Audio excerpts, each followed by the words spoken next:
जेवढी मला अपेक्षा होती डेफिनेटली तेवढा नाही पोहोचला, पण जेव्हा OTTवर आला त्याचा ऑडियन्सच बदलला आणि जो रिस्पॉन्स थिएटरला नाही आला त्याच्या 4 पट रिस्पॉन्स OTTला आला. त्यामुळे थिएटरला लोक आली, असं नाही की आली नाहीत, पण मला जेवढा अपेक्षित होतं तेवढा पोहोचला नाही. मी आता साऊथचं मुद्दामून उदाहरण का देतोय त्याचं उदाहरण सांगतो की जेव्हा आपण पुष्पा पाहिला, आपण सगळ्यांनीच तो अप्रिशिएट केला.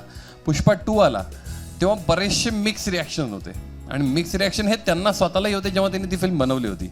त्यामुळे त्यांनी तो तिथे प्रमोट न करता त्यांनी मुंबई पण न चूज करता डायरेक्ट बिहार चूज केलं आणि UPमध्ये त्यांनी तो प्रमोट केला. का तर त्यांना कळलं होतं की हा मास सिनेमा बनलाय आणि मास ऑडियन्स कुठे आहे, आणि त्यांनी तिथून तो पेरायला सुरुवात केला. कारण तो मास ऑडियन्स आपल्याला मुंबईत पण सापडतो, तोच मास ऑडियन्स आपल्याला महाराष्ट्रामध्ये बाकीच्या जिल्ह्यांमध्ये सापडतो, पण तो साऊथमध्ये नाही आहे, कारण की ते जेन्युअनली सिनेमाला जपतात आणि पुजतात.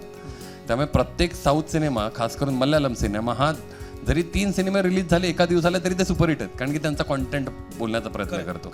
तर मला असं वाटतं ह्या गोष्टींमध्ये कुठेतरी आपण कमी पडतोय.